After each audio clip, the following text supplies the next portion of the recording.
প্রিয় শিক্ষার্থীরা, কেমন আছো তোমরা? আশা করি ভালো আছো। তো গত ক্লাসে আমরা নবম ও দশম শ্রেণীর গণিত বইয়ের 13 অধ্যায়ের 13.1 এর অঙ্কগুলো সমাধান করেছিলাম। তো দেখা যাচ্ছিল যে ওখানে কতগুলো সূত্র লেগেছিল। ঠিক একইভাবে 13.2 এর অঙ্কগুলি করতে হলেও আমাদেরকে কিছু সূত্র জানতে হবে। তো চলো আমরা সূত্রগুলো আগে তুলে নিই। তো 1 নম্বরে আমরা লিখব, দেখো n-তম পদ। এই 13.2 এর ধারাগুলো হচ্ছে গুণোত্তর ধারা। তো গুণোত্তর ধারার ক্ষেত্রে এখানে লিখব আমরা গুণোত্তর ধারার ক্ষেত্রে গুণোত্তর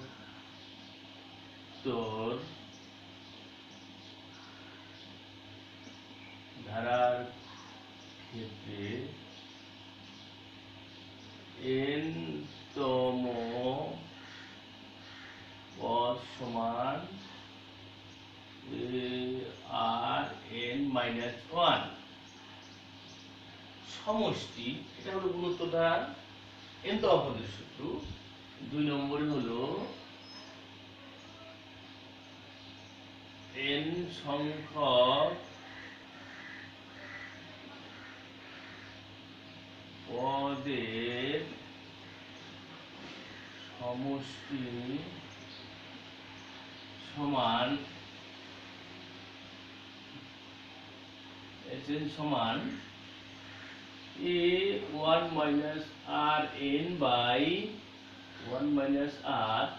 এটা যদি 1 greater than R হয়, অর্থাৎ সাধারণ অনুপাতটি যদি তোমার 1 এর থেকে বড় হয়, তাহলে সাধারণ অনুপাত R যদি 1 এর থেকে ছোট হয় তাহলে এটা হবে। আবার যদি R টি 1 এর থেকে বড় হয় তাহলে দেখো Sn সমান সমান A Rn-1 বাই হলো R-1। যদি এখানে আমাদের এটা হয় 1, এটা হয়। এই দুটো সূত্র লাগবে। আরো কয়েকটি সূত্র আছে যে n সংখ্যক স্বাভাবিক সংখ্যার সমষ্টি সমান পেতে হবে। দেখো 1 2 3 এ আছে 1 যোগ 2 যোগ 3 যোগ 4 যোগ, এরকম যদি n পর্যন্ত হয়, অর্থাৎ n সংখ্যক স্বাভাবিক সংখ্যা, এর যোগফল হলো n into n plus 1 by 2, n into n plus 1 by 2। আর যদি এই সংখ্যাগুলো বর্গ হয় তাহলে কি হবে, অর্থাৎ 1 স্কয়ার যোগ 2 স্কয়ার যোগ 3 স্কয়ার, এরকম করতে করতে যদি n স্কয়ার পর্যন্ত হয় তাহলে দেখো সংখ্যাগুলো কি স্বাভাবিক সংখ্যা কিন্তু স্কয়ার, অর্থাৎ n সংখ্যক স্বাভাবিক সংখ্যার বর্গের সমষ্টি হলো n into n plus 1 2n plus 1 by 6, n into n plus 1 twice n plus 1 by 6। এটা হলো কি, এটি হলো যদি আমাদের বর্গ আকারে থাকে সংখ্যাগুলো। আবার যদি ঘন আকারে থাকে তাহলে দেখো কি হবে, 5 নম্বর সূত্রটা হলো দেখো 1 কিউব যোগ 2 কিউব যোগ 3 কিউব, এরকম করতে করতে করতে করতে যদি আমরা n কিউব পর্যন্ত করতে যাই তাহলে আমাদের কি হবে, কিউব পর্যন্ত করতে হলে n into n plus 1 by 2 এর হোল স্কয়ার। এখন দেখো এখানে n সংখ্যক স্বাভাবিক সংখ্যার যোগফল ছিল কি n into n plus 1 by 2, কিন্তু ঘনের সূত্র শুধু ওটাই, কিন্তু এখানে কি করতে হয়েছে, শুধুমাত্র একটা হোল স্কয়ার দিতে হয়েছে। তো ঠিক আছে, আমরা এই সূত্রগুলো যদি আমরা আয়ত্ত করি তাহলে আমরা 13.2 এর অঙ্কগুলো আমরা ঠিকমতো করতে পারবো। তো চলো আমরা এই সূত্রগুলো প্রয়োগ করে আমরা কয়েকটি অঙ্ক করার চেষ্টা করছি।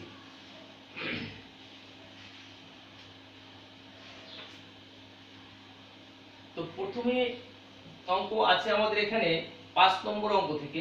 তো আমরা 5 নম্বর অঙ্কটি করি। আমরা আশা করি তোমরা তুলতে পেরেছো। এতক্ষণ হয়তো তোলা হয়ে গেছে তোমাদের সূত্রগুলো। তো আমি মুছে ফেলি।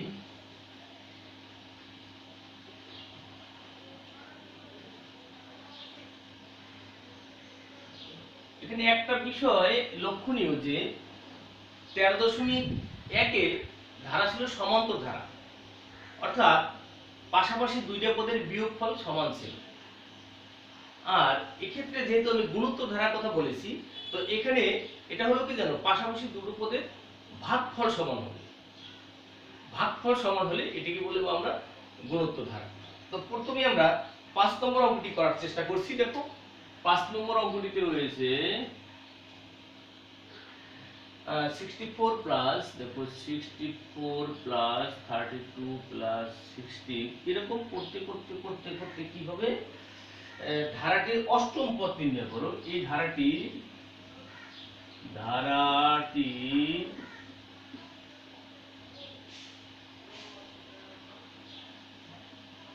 অষ্টম পদ নির্ণয় করো। অষ্টম পদ যদি নির্ণয় করতে হয়, দেখো এখানে প্রথম পদ 64, দ্বিতীয় পদ 32, তৃতীয় পদ হলো কত 16। এরকম করতে করতে করতে করতে 8 নম্বর পদটা কত হবে। তো দেওয়া আছে, এখানে লিখি, বা এখানে প্রথম পদ, এখানে ধারাটি একটি গুণোত্তর ধারা, এটাও লিখতে পারি আমরা। দেখো এটাকে দ্বিতীয় পদকে যদি প্রথম পদ দিয়ে ভাগ দেওয়া হয় তাহলে ভাগফল হবে হাফ, আবার তৃতীয় পদকে যদি দ্বিতীয় পদ দিয়ে ভাগ দেওয়া হয় তাহলেও কিন্তু হাফ হবে।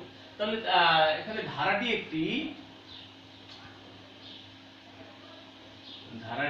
একটি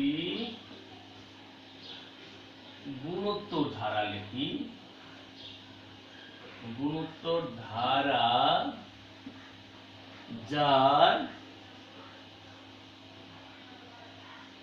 প্রথম পদ a সমান সমান 64 সাধারণ অনুপাত,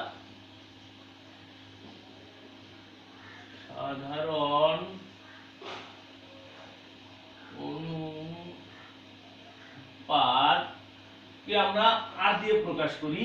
তো দ্বিতীয় পদকে প্রথম পদ দ্বারা ভাগ করতে হবে, অর্থাৎ 32/64।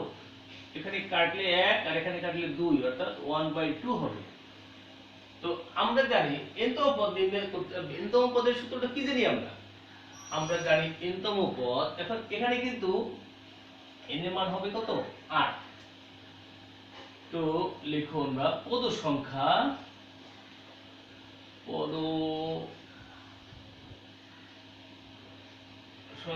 n সমান সমান 8। তো আমরা জানি প্রথম সূত্রটি কি ছিল, nতম পদের সূত্র ছিল, তাই না? তো আমরা জানি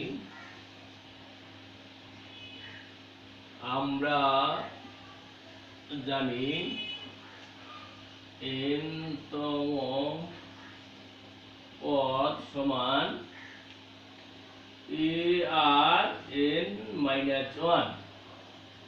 a r n - 1।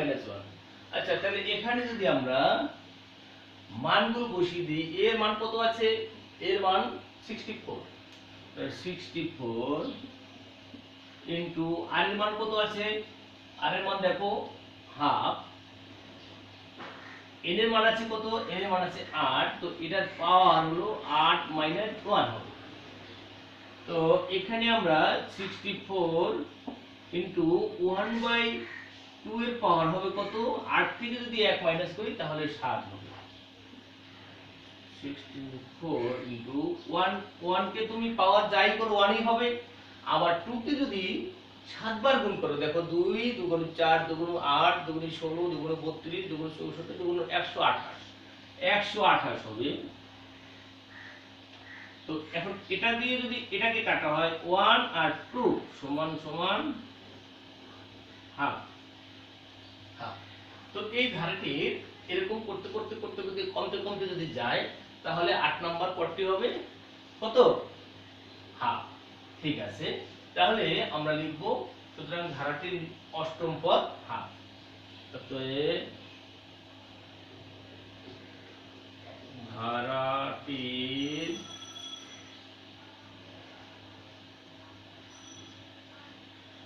অষ্টম পদ সমান হাফ। এটাকে আমরা অ্যান্সার লিখতে পারি।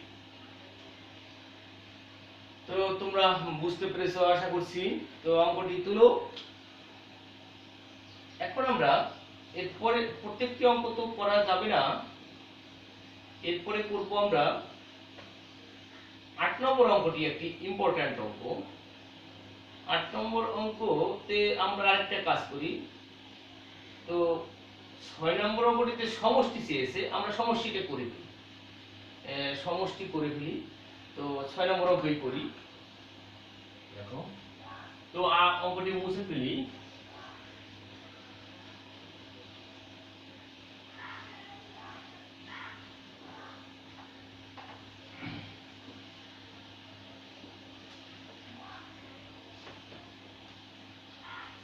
আমি ভেবেছিলাম 6 নম্বর অঙ্কটি একই রকম, কিন্তু না।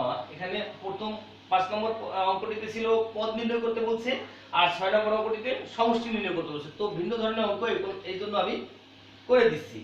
তো অঙ্কটি একটু তুলি। 3 + 9 + 27, 3 + 9 + 27, এরকম এই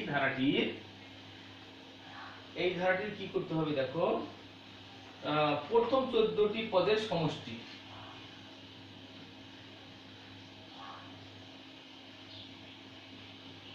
ধারাটির প্রথম 14টি পদের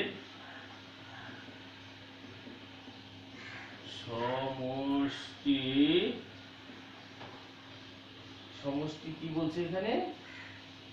সমষ্টি নির্ণয় করো। কতবার নির্ণয় করো একই কথা? কত?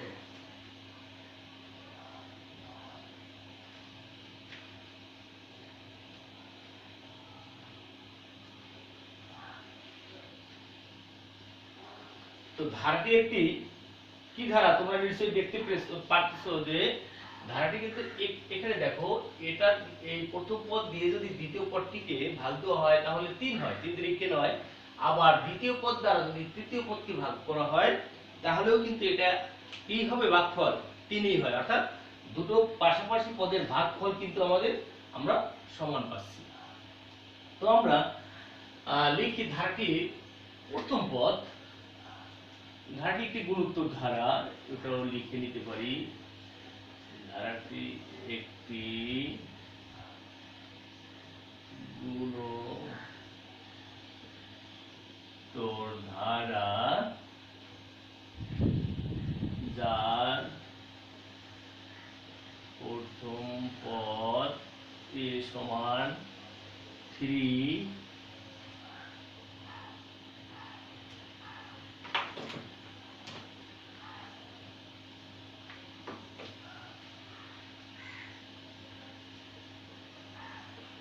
সাধারণ অনুপাত r সমান 9/3 সমান 3। তো পদ সংখ্যা কত? পদ সংখ্যা 14। তো পদ সংখ্যা n সমান 14। তো সমষ্টি s সমান হয়। তো এখানে দেখো এই r এর মানটি, এটা কিন্তু কি একের থেকে বড়, তাই না? তাহলে এখানে কিন্তু দুটো সূত্র ছিল সমষ্টি। একটা হলো একের থেকে বড় হলে কত হবে, আর একটা হলো একের থেকে ছোট হলে কত হবে। তো আমরা জানি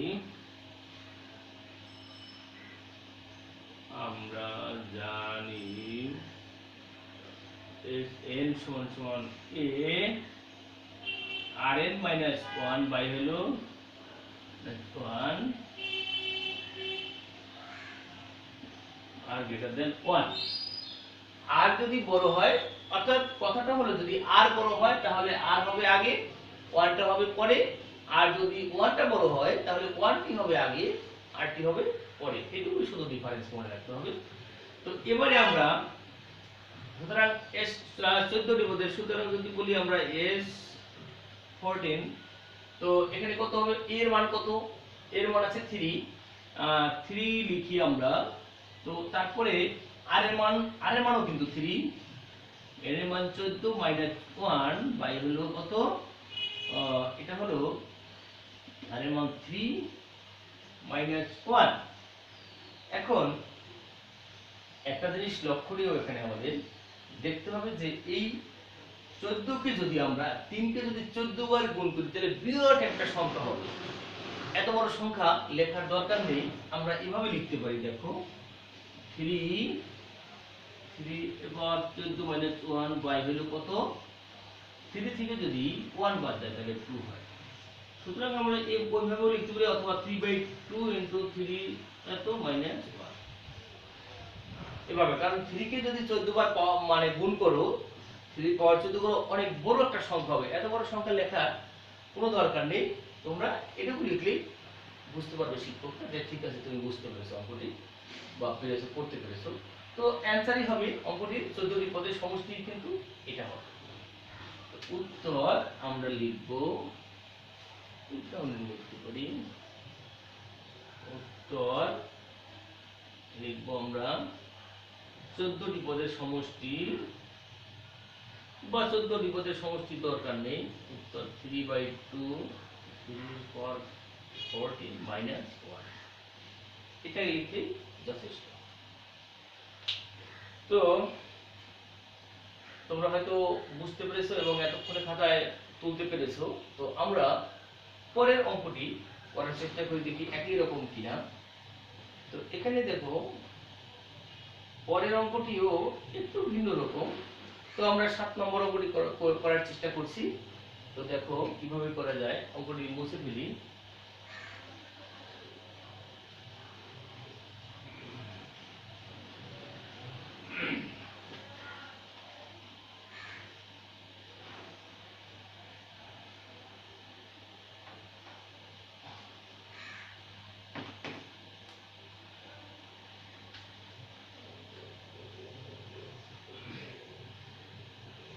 একশো 28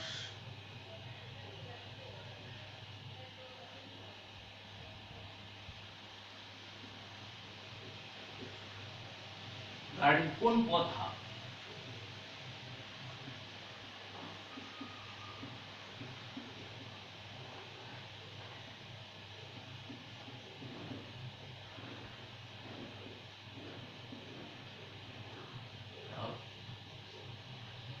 তো ধারাটি একটি গুরুত্ব ধারাই, লিখি আমরা, লিখতে পারি। দেখো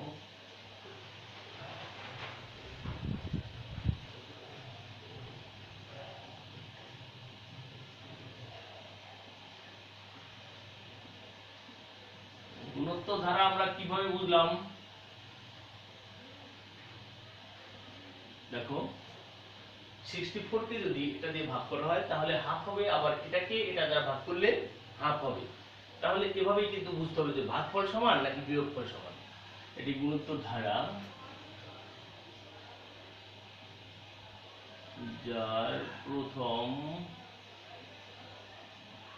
পদ a সমান 128 সাধারণ অনুপাত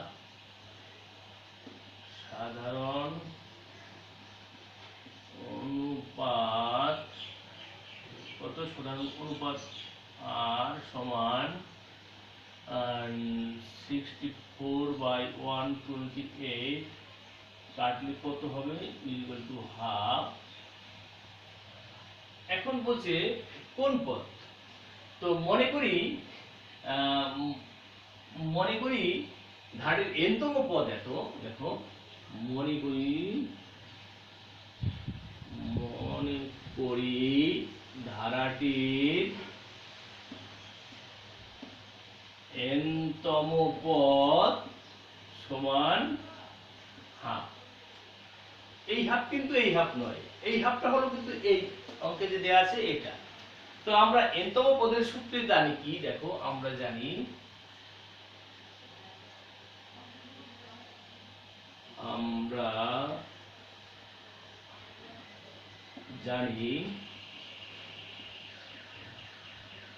nতম পদ সমান সমান কি, আর n-1। তো nতম পদটা যেহেতু হাফ, সুতরাং এটা ইকুয়াল টু হাফ লিখতে পারি। সুতরাং আর n-1 is equal to half. এর মান কত, 128 আর এর মান কত, আর এর মানও হাফ, এখানে হাফ বসিয়ে দেই। n-1 is equal two 1/2। এখন দেখো 128 এটার সাথে গুণ আকারে আছে, তো ওপাশে যদি যায় তাহলে ভাগাকারে হয়ে যাবে। তো এখানে কি হবে, দেখো হাফের পাওয়ার আছে n-1 সমান 1/2 ইনটু 128। তো এইবারে আমরা লিখতে পারি হাফ এর পাওয়ার কত, n-1 সমান 1/, আচ্ছা একটা কাজ করতে পারি আমরা, 128 কে যদি আমরা একটু ভাঙাই, দেখো কত হয়, দেখো 128 যদি 2 দিয়ে ভাগ দেই, 6 দুগুণ 12, 4 দুগুণ 8, 2 32 দুগুণ 64, 2 16 দুগুণ 32, 2 কত 8 দুগুণ 16, 2 4 দুগুণ 8, 2 2 দুগুণ 4। তাহলে দেখা যাচ্ছে যে 128 কে ভাঙালে আমরা 1 2 3 4 5 6 60টি 2 পাই, 60টি 2 পেয়েছি। তো আমরা যদি 60টি 2, আরো একটি এখানে আছে 8, তার মানে কি এই টোটাল জিনিসটা হলো 8টি 2 গুণাকারে আছে। আমরা যদি এখানে এইভাবে লিখি 2 এর পাওয়ার, এইটা এখানে লিখতে পারি, দেখো কারণ এটাকে ভাঙালে আমরা 60টি 2 পেয়েছি, আর এই একটি 2 ছিল 8, একসাথে কিন্তু আমি 8টি 2 লিখেছিলাম। এখন দেখো এই হাফ আর এই হাফ কিন্তু চলে যাবে, ভ্যানিশ হয়ে যাবে। অর্থাৎ কোন অঙ্কের যদি বেস সমান হয় তাহলে পাওয়ার পর সমান হবে, আবার যদি পাওয়ার পর সমান হয় তাহলে কিন্তু আমরা বেস সমান লিখি। তো এখানে যেহেতু বেস দুটোটা সমান, তাহলে পাওয়ার দুটোটা সমান হবে। এরপর যে আমরা এখান থেকে একটু ডান পাশে চলে যাই, দেখো তো এটা যদি হাফ চলে গেলে কি থাকে, n-1 সমান কত হবে, হাফ। তো হাফ না সরি 8 হবে, হাফ না, হাফ তো বেজই চলে গেল। তো এখানে হবে 8 হবে। তো এই 1 কে যদি উপাশে নেওয়া হয় তাহলে n সমান 8 প্লাস 1, তো n সমান 18 অর্থাৎ এই ধারটি যদি এরকম করতে করতে করতে করতে যাই আমি, তাহলে আমি কিন্তু 9 নম্বর পদ পাবো হাফ। তাহলে লিখতে হবে উত্তর নবম পদ, যেহেতু বলছে কোন পদ, নবম পদ।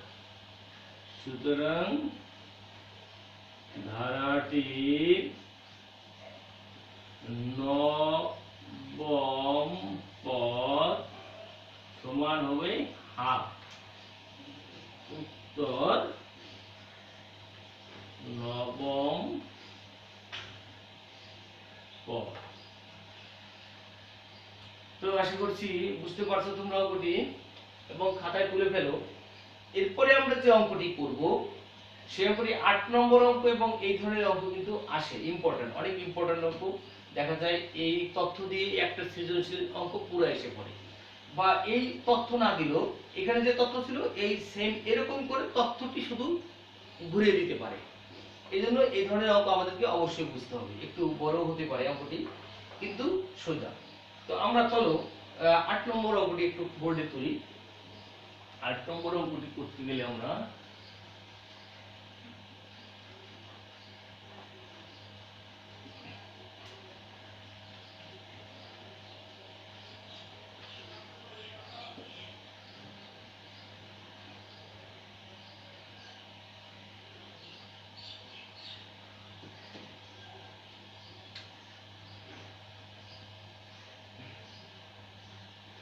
একটি গুণিত ধারার পঞ্চম পদ আছে কত, 2√3/9।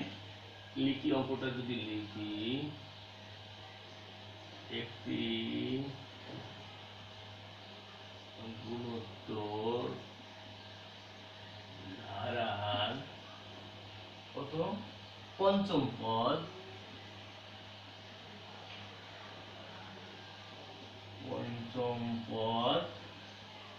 2√3/9 এবং দশম পদ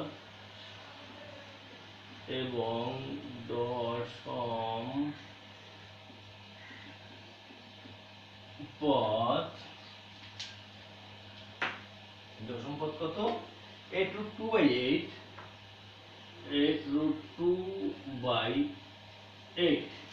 এটা যদি হয় এত হলে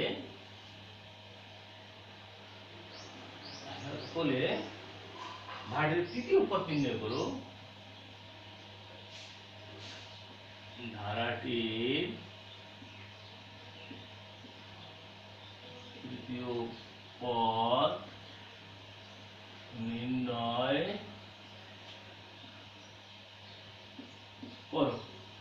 তো দেখো এখানে আমাদের তৃতীয় পদের আমরা জানি যে n তম পদের সূত্রটি হলো a আর n - 1। তাহলে এখন তৃতীয় পদ মানে কি n এর মান 3 আছে দেয়া, কিন্তু a এর মানও দেয়া নেই, আবার r এর মানও দেয়া নেই। তো আমাদের যে তথ্য দেয়া আছে অঙ্কে পঞ্চম পদ এত এবং দশম পদ এত, এই তথ্যের আলোকেই কিন্তু আমরা ওই a আর r এর মান বের করব। তো আমরা চলো কিভাবে করতে পারি। দেওয়া আছে ধারাটির, এখানে আমরা লিখব সমাধান।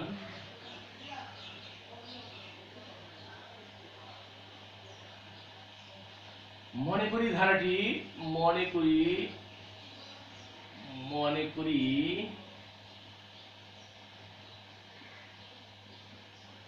ধারাটির প্রথম পদ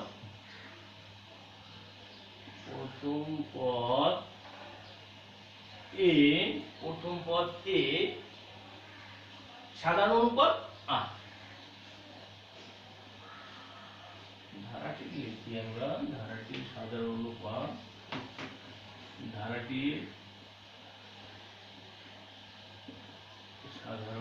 অনুপাত 8 দেওয়া আছে। এবার লিখবো আমরা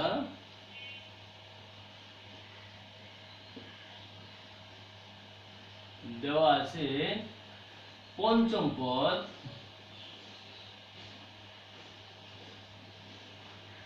সমান 2√3/9, অঙ্কটি ভালো মতো দেখতে হবে, হ্যাঁ, এবং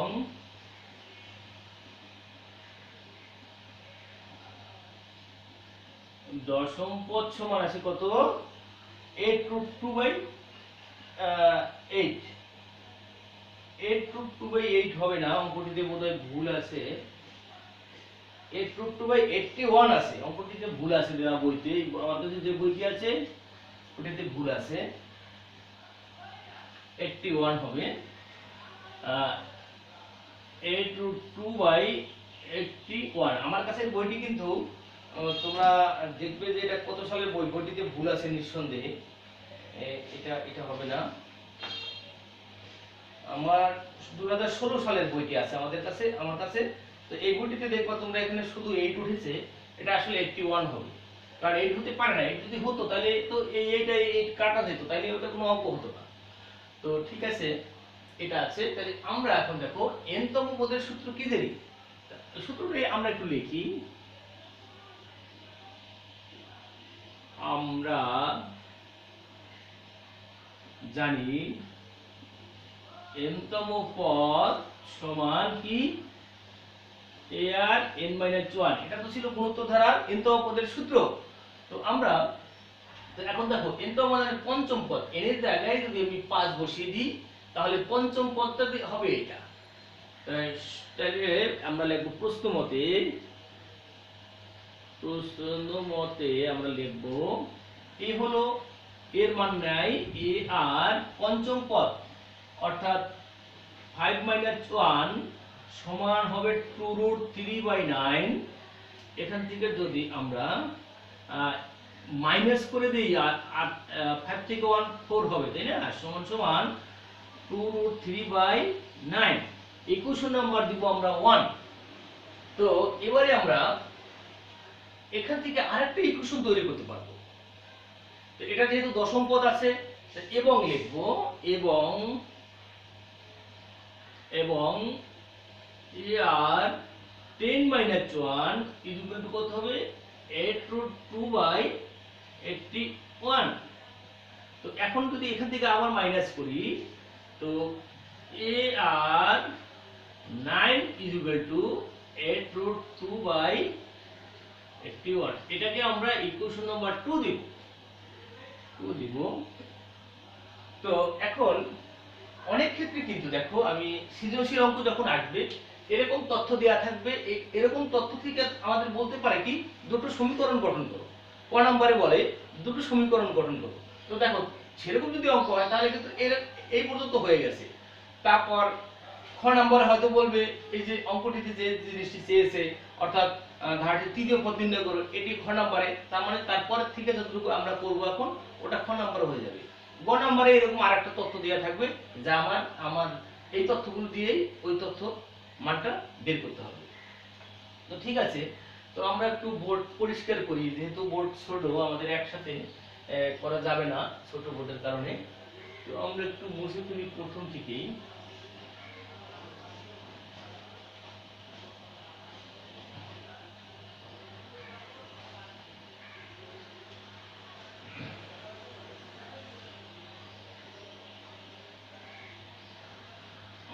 সমীকরণ দুটোই রাখি, কারণ সমীকরণ দুটো তো আমাদের লাগবে।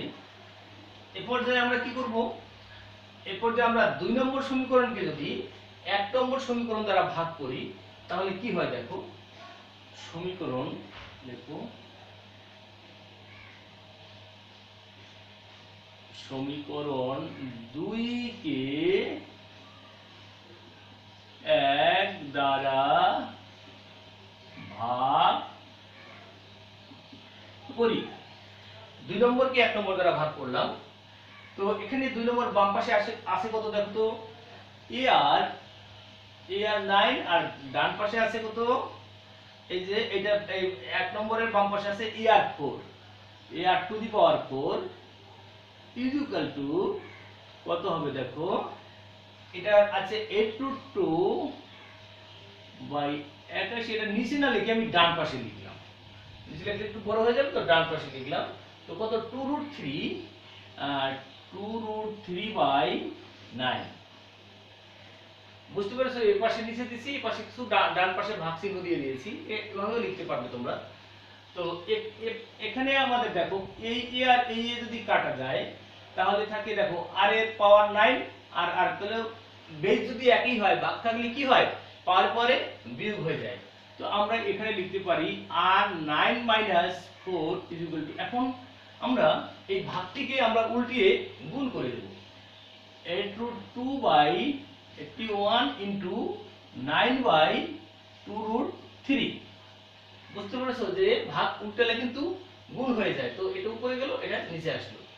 এরপরে আমরা কাটাকাটি যদি যাই, দেখো এখানে আবার মাইনাস করতে পারি। আমরা মাইনাস যদি করি তাহলে কত হবে, r এর পাওয়ার 5 হবে, 9 থেকে 4 গেলে কত হয়, 5 হয়, সমান আমি এটাকে যদি কাটি 9 নং 81 হবে, এটাকে কাটলে কত হবে, 4 দুগুণে 8, তাহলে 4√2 হলো 9√3।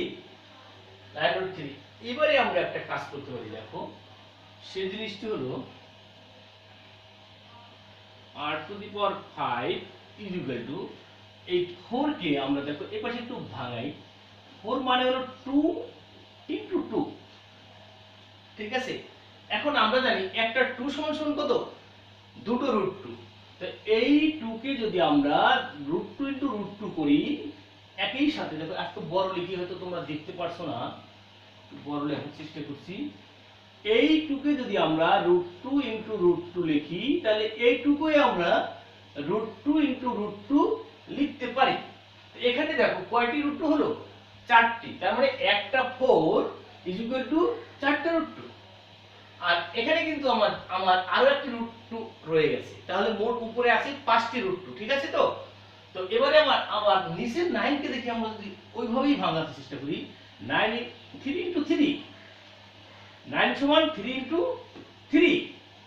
তো এই 3 মানে কি, দুটো √3 হবে, আর এই 3 হলো দুটো √3 হবে। তো দেখা যায় তাহলে একটা 9 সমান 4টা √3। তো এখানে কিন্তু আরো একটি √3 আছে, তাহলে 5টি √3 হবে নিচে। তো উপরে রয়েছে মোট কয়টি?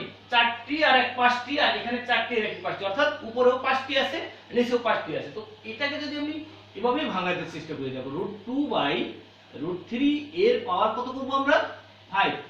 যেহেতু উভয় পক্ষে আমাদের উপরেও নিচেও 5টি করে 30 হয়েছে। এখন দেখো এখানে আছে আর এর পাওয়ার কত? 5, এখানেও কিন্তু পাওয়ার 5। তো আমরা আগেই বলেছি যদি বেস বেস সমান থাকে তাহলে পাওয়ার পাওয়ার সমান হয়ে যাবে, আবার যদি পাওয়ার পাওয়ার সমান হবে তাহলে বেস বেস সমান হয়ে যাবে। তো আমরা এই পাওয়ার আর এই পাওয়ার বাদ দিয়ে যদি দেই, সুতরাং r √2/√3। বুঝতে পারছো নিশ্চয়ই তোমরা? তো এবারে দেখো আমাদের দুটো অজ্ঞাত রাশি ছিল, একটা ছিল এর মান আরেকটা ছিল কি r। তো r এর মান আমরা পেয়ে গেছি, তখন এই r এর মান যদি আমরা ইকুয়েশন নম্বর 1 বা 2 এ বসাই তাহলে কিন্তু আমরা এর মান পেয়ে যাব। তারপরে তোমাদেরকে যে পদ বের করতে বলবে ওই পদই তোমরা বের করতে পারবা, তোমাদের যদি ধারাটি নির্ণয় করতে বলে সেটাও পারবে। তো দেখি আমরা এখন লিখবো আমরা r এর মান 1 নং সমীকরণে বসাই। তো আর এই সমীকরণটা কিন্তু 1 নম্বর সমীকরণ, এটা তোমাদের খাতায় আছে নিশ্চয়ই, আমি মুছে ফেলি। তো এটা মুছে ফেলি লাগবে। তো এখন আমরা করব, দেখো লেখো যে r এর মান 1 নং সমীকরণে বসাই। 1 নং সমীকরণে বসাই। তো 1 নং সমীকরণটি ছিল কি সেটি আগে লিখি। দেখো ছিল হলো ar⁴ সমান 2√3/9। হ্যাঁ, এখন এখানে যদি আমি r এর মানটি বসিয়ে দিই, আর এর মান হলো কত? √2/√3 এর পাওয়ার হবে কত? 4 2√3/9। 2√3/9। তো এরপরে দেখো এটাকে যদি আবার আরেকটা লাইন নিচে করি, a √2 এর পাওয়ার 4। দেখো √2 এর পাওয়ার 4 অর্থাৎ 4টি √2 গুণ করলে কি ছিল আমাদের? 4 হয়েছিল। তো এখানে আমি উপরে 4 লিখতে পারি। একই অবস্থা দেখো নিচে 4টি √3 গুণ করলে কত হয়? 9 হয়। তাহলে নিচে আমি 9 লিখতে পারি সমান 2√3/9। এখানে একটু ছোট হয়ে গেল লেখাটা, তোমরা তো বুঝতে পারতেছো না। আমি এখানে লিখি 2√3/9। 9টা হচ্ছেই না, কারণ জায়গা কম তো। বাস, এবারে আমরা বাকিটুকু উপরে লিখি, তাহলে উপরে আবার মুছে ফেলি।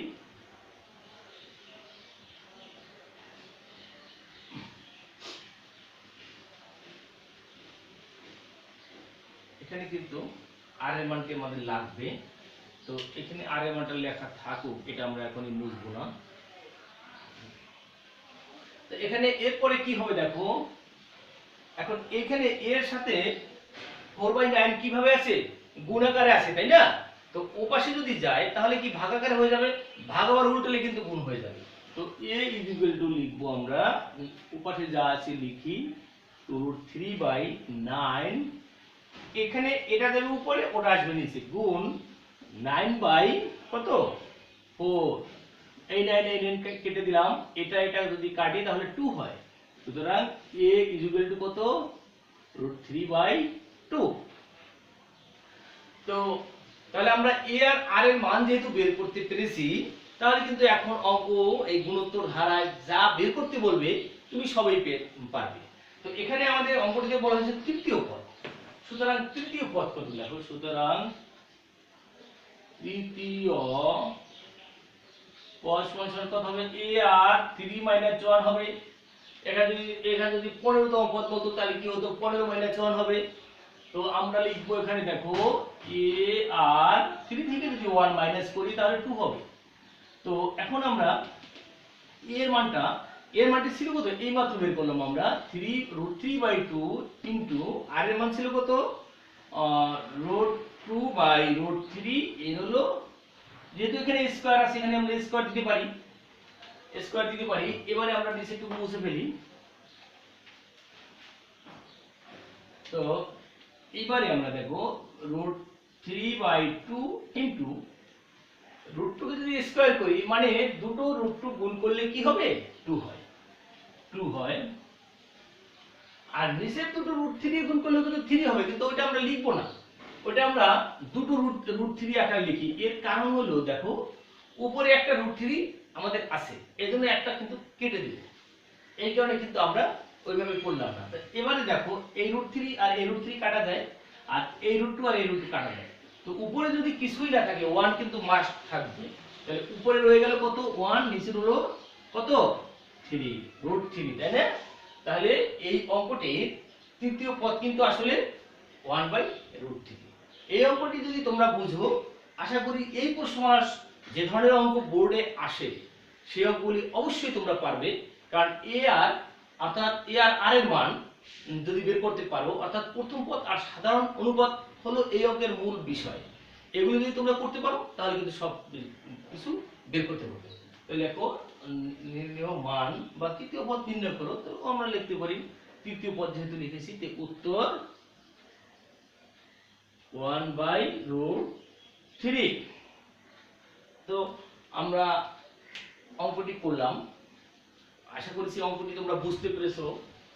কারণ আমি তো ক্লাসে যেভাবে পড়াই তার চেয়ে আস্তে আস্তে তোমাদের পড়ালাম, কারণ তোমরা তো সামনে নেই, কোনো কোশ্চেন আমাকে করতে পারতেছো না, তো সেভাবেই করা হচ্ছে। তারপরেও প্রশ্ন থাকলে তোমরা মার্ক করে রাখবে, কমেন্টে জানাতে পারো।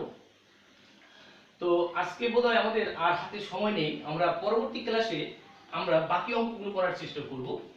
তো দেখি